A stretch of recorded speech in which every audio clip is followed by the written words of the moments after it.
시편 1절부터 10절까지의 말씀 같이 읽었는데 이 내용은 이 성소로 들어가면서 영광의 왕, 뭐 뒤에 계속 나오죠. 영광의 왕이 누구냐, 영광의 왕이 누구냐 이렇게 나오는데 영광의 왕께 대한 찬양의 시라고 이렇게 생각을 하시면 될 것 같아요. 오늘 이 시편의 기자 다윗이죠. 다윗은 온 세상의 소유자이고 또 통치자이신 하나님을 찬양하는 것으로 시편을 24편을 시작을 합니다. 땅과 그 안에 있는 모든 것, 또 세상과 그 안에 있는 모든 것들이 다 하나님의 것이라고 이렇게 이야기를 해요. 2절 말씀에 보면 여호와께서 그 터를 바다 위에 세우시며 뭐 이렇게 쭉 이 얘기가 나오는데 여기에는 번역서에는 나와 있지 않는데, 우리 개역개정에 나와 있지 않는데, 히브리어 원어에는 그 왜냐하면이라는 단어가 생략이 되었다는 거예요. 그러니까 땅과 거기에 충만한 것과 세계와 그 가운데 사는 자들은 다 여호와의 것이로다라고 고백을 하고 뒤에 뭐로 시작한다고요? 왜냐하면, 왜냐하면 하나님께서 뭐 했다는 거예요? 다 만드셨다는 거죠. 그게 왜 왜 다 하나님의 거냐? 왜냐하면 하나님이 만들었으니까 이렇게 얘기가 되는 거죠. 우리는 이 사실을 다 믿어요. 그렇지 않습니까? 온 세상을 하나님께서 만드셨다는 거 당연히 믿어요. 그러면요, 그 만든 것의 소유권은 누구에게 있는 거예요? 당연히 하나님께 있는 거잖아요. 우리는 피조물일 뿐이니까. 또 이 세상도 마찬가지고 다 하나님의 것이란 말이에요. 만물도 하나님께 포함되어 있고 또 우리도 포함되어 있다는 걸 믿죠. 근데 잠깐 뭐 본해로 말씀을 드리면, 여러분 우리 자녀들은요. 우리 자녀들 누구 거예요? 네, 하나님의 거라고 이렇게 얘기는 하잖아요. 제가 왜 이 말씀을 드리냐면, 이 말씀을 준비하다 옛날에 제가 전화로 상담을 했던 기억이 나더라고요. 어떤 분이 부모님이죠. 자기와 아이를 위해서 기도해 달라고 이렇게 전화를 하셨어요. 근데 이 대화 중에 그분이 하신 말씀이 너무 기억에 남아가지고 어떻게 얘기하냐면, 하나님께서 분명히 내가 감당할 만하니까 나에게 보내주셨을 거라고 얘기를 해요. 우리도 그렇게 생각하지 않습니까? 자녀들 나에게 감당할 만하니까 하나님께서 보내주셨을 거다라고 생각을 하는데, 그렇게 이야기하면서 이런 말씀을 하시더라고요. 혹시나 자기가 잘못해서 그때가 초등학교 때였던 것 같아요. 아이가. 혹시나 자기가 잘못해서, 그러니까 아이가 아니라 본인이 잘못해서 나에게 맡겨주신 이 아이를 잘못 키운 것은 아닌가. 아니 그렇다면 어떻게 해야 하냐고 하면서 하나님의 뜻대로 잘 양육할 수 있도록 기도해 달라는 거예요. 아이도 그렇게 자라기를 바라면서. 뭐 제 섣부른 생각일 수 있겠지만 이 아이요, 잘 자랄 것 같아요? 잘 못 자랄 것 같아요? 잘 자랄 것 같아요. 그냥 그렇게 생각이 들더라고요. 뭐 자녀에 대한 이야기로 예를 들었지만 워낙 우리가 자녀에 대해서는 또 특별하잖아요. 오늘 1절 2절 말씀 읽으면서 제가 이 말씀을 드렸는데, 모든 것의 소유권은 누구에게 있다고요? 하나님께 있다는 거예요. 나뿐만이 아니라 자녀뿐만이 아니라 그리고 온 세상도 마찬가지죠.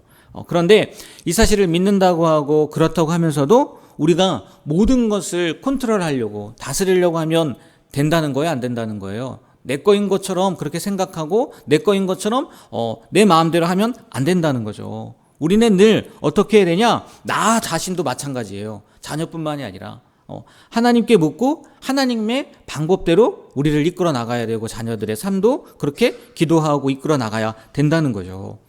이게요, 바로 하나님을 모든 것의 창조주로 인정하는 모습이라는 거예요. 오늘 시편 기자가 다윗이 이야기한 거 1절 2절, 왜냐하면 다 하나님이 만드셨으니까. 왜 하나님의 거예요? 하나님이 만드셨으니까.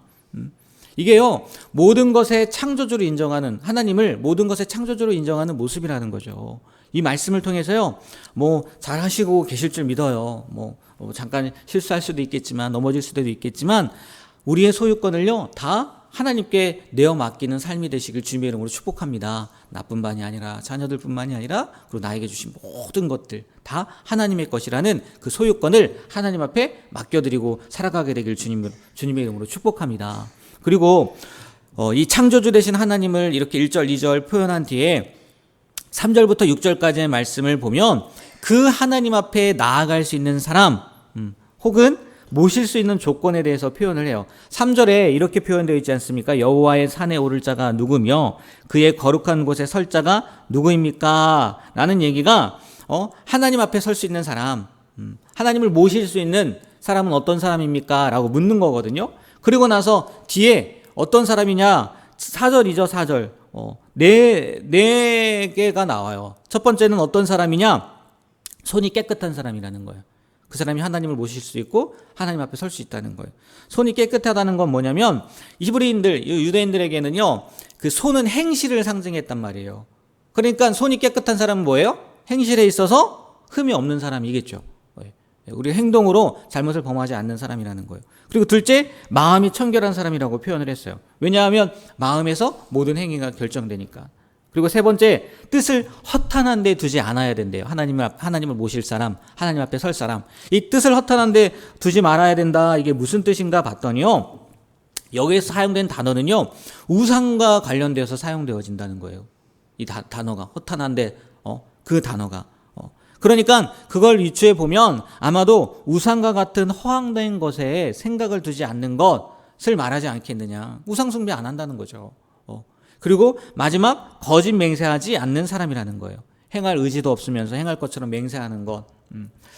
지금 어른들도 그럴 때도 있지만 어린 아이들에게 이렇게 복음을 전하면서 복음이 필요한 거는 죄인들에게 필요하지 않습니까? 그래서 죄에 대한 정의를 분명히 내린단 말이에요. 그때 죄에 대한 정의를 이렇게 내려요. 죄란 말과 생각과 행동에서 하나님께서 기뻐하지 않는 것을 하는 것, 그리고 무엇보다 하나님을 믿지 않는 것이 죄입니다 라고 이렇게 설명을 해요. 지금 네 가지 얘기했어요. 말과 생각과 행동, 그리고 뭐요? 하나님을 믿지 않는 것. 지금 이 4절에 나와 있는 거 똑같지 않습니까? 여기에 다 들어있는 것 같아요. 왜? 말은 거짓 맹세에 들어가겠죠? 생각은 마음이 청결한 사람이 들어가겠죠? 행동은 손이 깨끗한 사람이 들어가겠죠. 그리고 하나님을 믿지 않는 것, 허탄한 것, 우상 숭배하지 않는 사람이잖아요.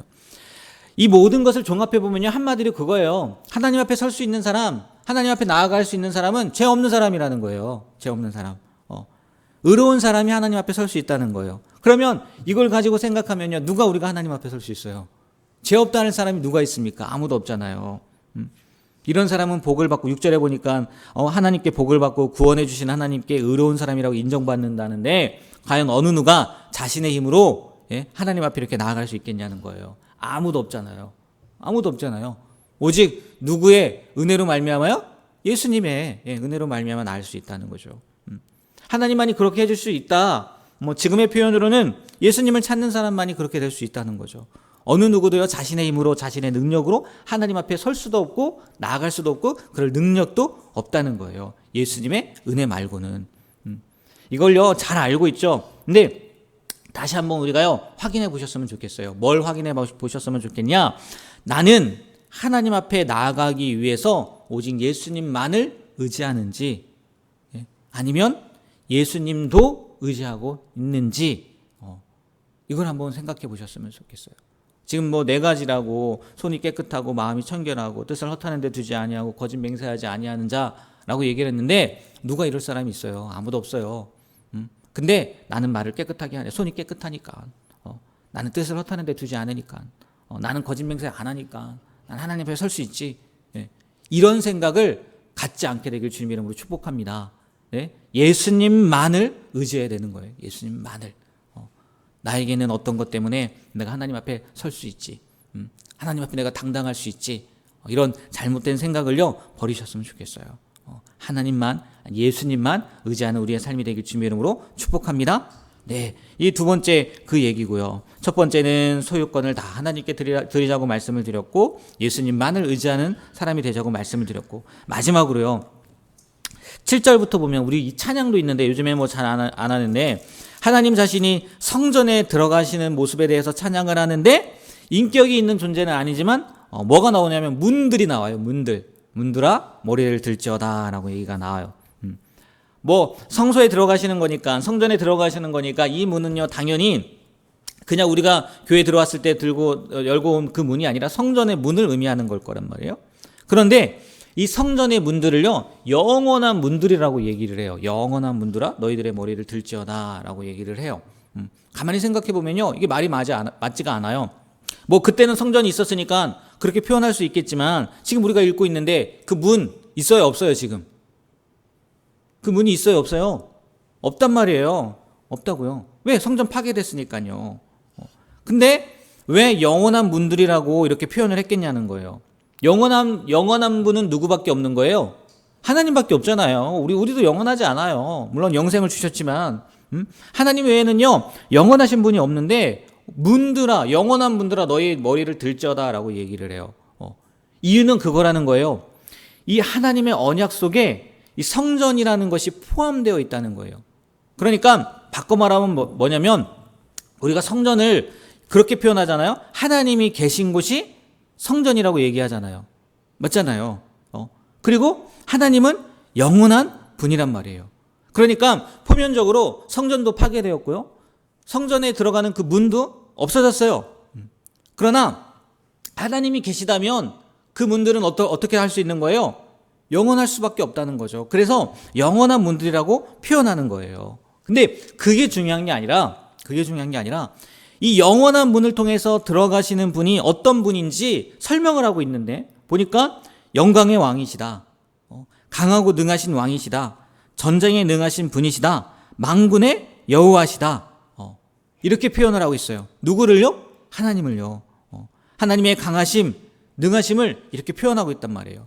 만약에요 다윗이요 영광의 왕, 강하고 능하신 왕, 전쟁에 능하신 분, 만군의 여호와, 이거 말고요 하나님을 더 표현할 수 있는 단어가 생각이 났다면 표현했을 거예요.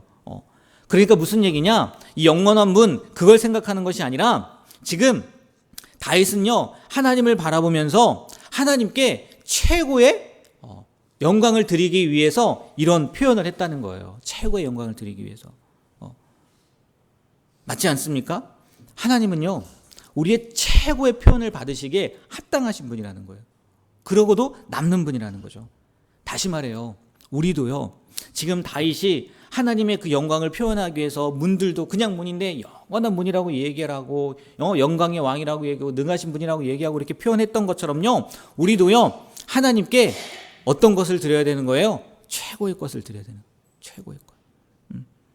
잠시 잠깐 그냥 내 기분 내킬 때, 어떤 좋은 일이 있을 때만 하나님 앞에 드리는 것이 아니라, 영원한 문들아 머리를 들라 라고 했던 것처럼 영원히 그렇게 합당하게 하나님을 대우해야 한다는 거죠. 우리는 내가 믿는 하나님, 날 구원해 주신 하나님, 나에게 영원한 생명을 주신 하나님을 어떻게 대우하고 있는지 한번 이 말씀을 통해서, 다윗의 이 고백을 통해서 내 생각을 점검해 보셨으면 좋겠어요. 잘 대우하고 있는지, 아니 잘 정도가 아니라 최고로 대우하고 있는지, 오늘 이 말씀을 생각하시면서 하나님께 최고의 영광을 드리는 그런 귀한 하루를 살아가시게 되길 주님의 이름으로 부탁드립니다. 아멘. 네, 세 가지 기억하실 거예요. 소유권은 하나님께 있어요. 모든 것의 소유권. 그리고 예수님만 의지하고 있는지, 그리고 하나님을 최고로 대우할 수 있는 오늘 하루가 되길 다시 한번 주님의 이름으로 부탁드립니다. 네, 기도하겠습니다. 하나님, 오늘도 시편을 통해서 우리가 어떠한 모습으로 생각하고 또 살아가야 되는지 깨닫게 하시니 감사드립니다. 오늘 하루도 주님께서 보시기에 합당한 하루, 또 마지막 고백했던 것처럼 하나님을 최고로 대우하고 하나님을 최고로 높이는 그런 귀한 하루가 되게 하여 주시옵소서. 예수님의 이름으로 기도합니다. 아멘.